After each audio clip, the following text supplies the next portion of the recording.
Impossible scales. Golf is freakishly hard for beginners because you're trying to hit a 1.68-inch ball into a 4.25-inch hole from hundreds of yards away. That's like trying to thread a needle while riding a roller coaster, blindfolded, during an earthquake. Let's put this in perspective. A basketball hoop is 18 inches wide. That's 4 times larger than a golf hole. A soccer goal? 24 feet across. Tennis players get a court that's 78 feet long. Heck, even dartboards are 18 inches across, and you're standing 8 feet away. But golf says, here's a 4-inch circle. Try hitting it from 3 football fields away. It was clearly invented by someone who thought, you know what's missing from sports? Constant suffering. Here's why this is truly maddening for beginners. The scale problem means tiny mistakes get massively blown up across those huge distances. When you're off by just 1 degree on a 150-yard shot, your ball lands 4 feet from where you aimed. Miss by 2 degrees, 8 feet offline. And what causes those tiny degree changes? Everything. The shirt you're wearing, new shoes versus old shoes, whether you had coffee that morning, the butterfly that flapped its wings in Malaysia. But maybe this will offer some consolation. Professional golfers, people who literally do this for a living, only hit fairways 55 to 70% of the time. These are guys with perfect swings, personal trainers, and nutritionists. They probably monitor their thoughts for optimal performance, and they still miss a target that's 30 yards wide, 1/3 of the time. And here's the fix to make this better. Stop trying to murder the ball. Center contact with a smooth, controlled swing beats angry caveman swings every single time. Swing at 80% power with good contact. You'll get predictable distance. Environmental chaos. The second reason why golf is so hard for beginners is the environmental chaos.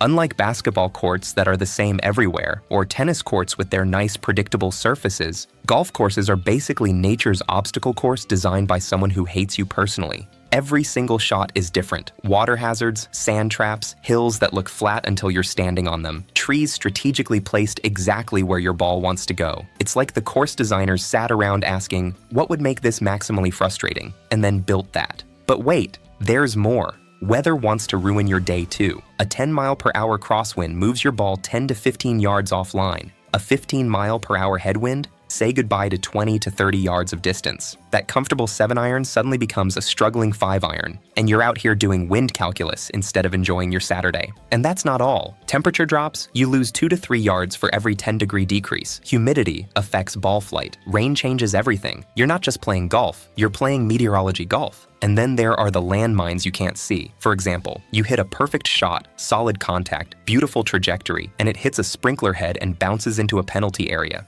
It's basically impossible to control everything, especially for a beginner who's already struggling with the basics. Here's the fix. Accept that golf is partially a random sport, kind of like playing poker. You don't get to choose what cards you're dealt. If you can accept that as part of the game, you won't want to break your club over your knee every time something goes wrong. Also, stop aiming for the flag. Aim to avoid the traps. See 2 lakes with a fairway between them? Aim for the fat middle part. Flag tucked behind water? Aim at the boring center of the green and take your 20-footer. Golf rewards boring, consistent mediocrity over exciting, inconsistent heroics. Be boring. If you are loving this video, please click the hype button and help us reach out to more golf fans. Done? Let's continue. Confusing technique. Why golf is difficult for beginners. Everyone and their uncle has advice for your golf swing. Keep your left arm straight. No weight. Keep it slightly bent. Rotate your hips. Actually, don't rotate them too much. Watch your thumbs. If they turn out too much, you're doomed. Oh, and do a full Turkish getup to achieve perfect posture before every swing. Here's the problem. Every swing tip you consume is probably valid for someone somewhere, but it likely has nothing to do with your specific problems. That stronger grip to fix a slice works great if a weak grip is causing your slice. But if your slice comes from swinging over the top, a stronger grip makes it worse. Congratulations, you just applied a solution to a problem you don't have and created a new disaster.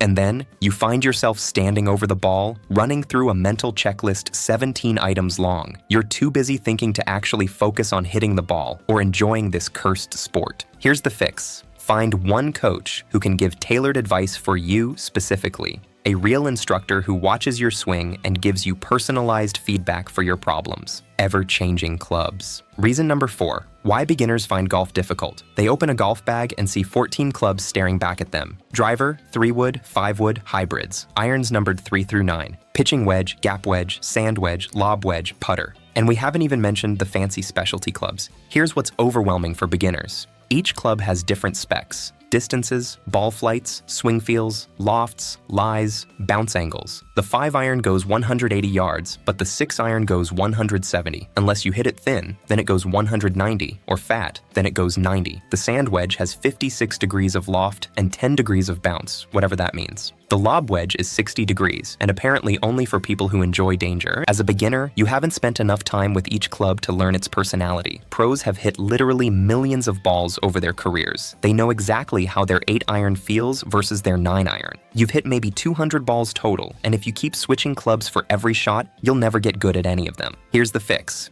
Cut down to 7 or 8 clubs maximum. Here's what beginners actually need: a diver, a 7-wood, a 7-iron, a 9-iron, a pitching wedge, a sand wedge, and a putter. That's it, 7 clubs. You can play an entire round with this setup and probably score better. Also, use beginner-friendly clubs. Game improvement irons with cavity backs and wide soles. Don't try to play with blade irons because they look cool. There's time for that later. Long-distance bias. Reason number 5. Why golf is difficult for beginners. Big distances feel more important. You're standing on the first tee looking out at the vast landscape, and you feel like the whole game hinges on crushing long drives. Otherwise, how are you supposed to cover all that distance? So beginners fixate on the long game. They spend hours at the range hitting drivers, dreaming of becoming the next Bryson DeChambeau. But here's the math that will blow your mind. When you shoot 100, you hit maybe 40 full shots. That's it. The rest, 36 to 40 putts, plus another dozen chips, pitches, and bunker shots. That means more than half your strokes happen within a short distance of the hole. Think about it. You can hit a terrible drive into the trees, chunk your second shot, blade your third across the green, and still save par with a good chip and 1 putt. Or you can stripe a perfect drive down the middle, then hit the green in regulation and make double bogey because you 3-putted. Getting good at short distance shots is what actually lowers your score. The closer you get to the hole,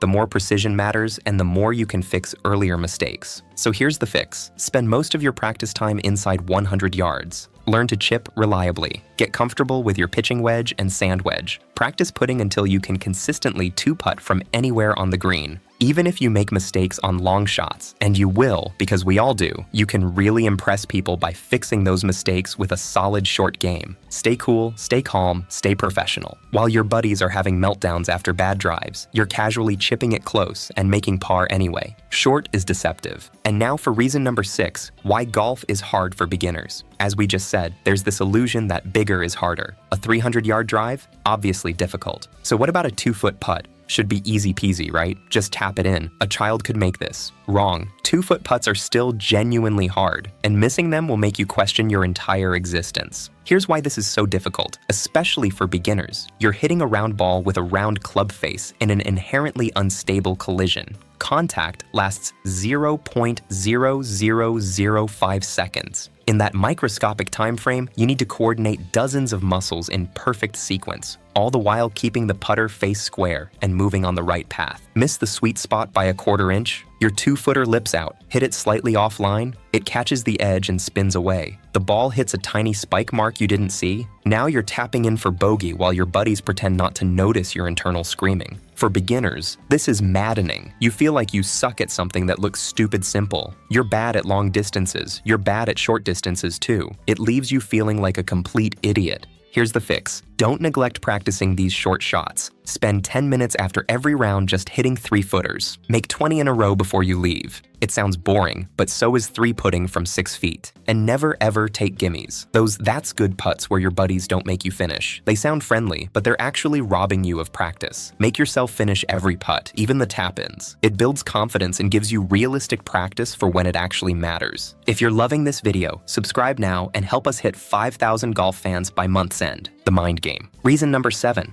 why golf is hard for beginners. Most sports are reactive. In basketball, soccer, tennis, you don't have time to think. Someone passes you the ball, you shoot. Ball comes at you, you hit it back. In golf, you get 3 to 5 minutes between shots. When you're practicing alone, you can take even longer. That's an eternity for your brain to spiral into overthinking, self-doubt, and existential dread. Even in other games with lots of thinking, like chess, you have complete control over the outcome. Move your pawn from e2 to e4, and it ends up exactly where you planned. But in golf, you can think for hours about your shot, visualize the perfect trajectory, calculate wind and slope and humidity, and it still won't help you get the ball exactly where you want. Like we covered earlier, there are too many microscopic variables that you can't control. Beginners especially aren't used to this because it's so unnatural. Your mind becomes your worst enemy. One bad shot leads to dwelling, which causes another bad shot, creating the dreaded snowball effect where your round completely falls apart because you can't get out of your own head.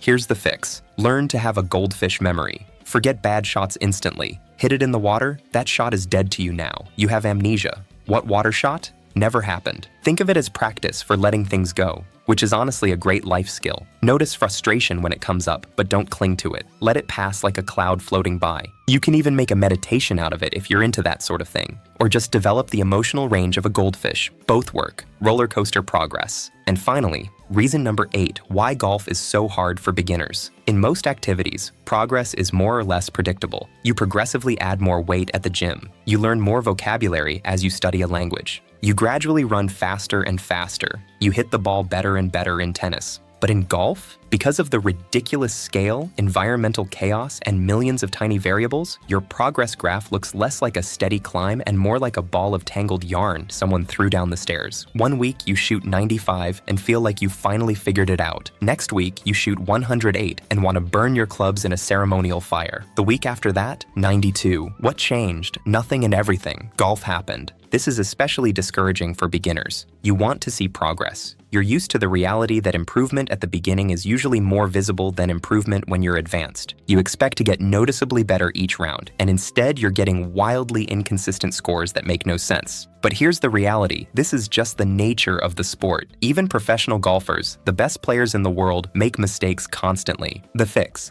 accept that bad rounds are a permanent part of the process. Like we talked about earlier, they're a random variable. No matter how good you get, you will always occasionally get dealt a bad hand or a bad set of golf conditions. Think of progress in chunks of 10, 15, or 20 rounds. If your average score over the last 10 rounds is 98 and your average over the next 10 rounds drops to 95, you've legitimately improved even if you shot a disastrous 110 somewhere in there. Stop judging yourself on individual rounds. Judge yourself on trends over time. Keep a spreadsheet if you're nerdy about it, or just keep a general sense of whether you're improving over months, not weeks. And remember, everyone struggles with this. You're not uniquely bad at golf. You're just playing the same impossible game as everyone else. If you enjoyed this video, watch another one on our channel.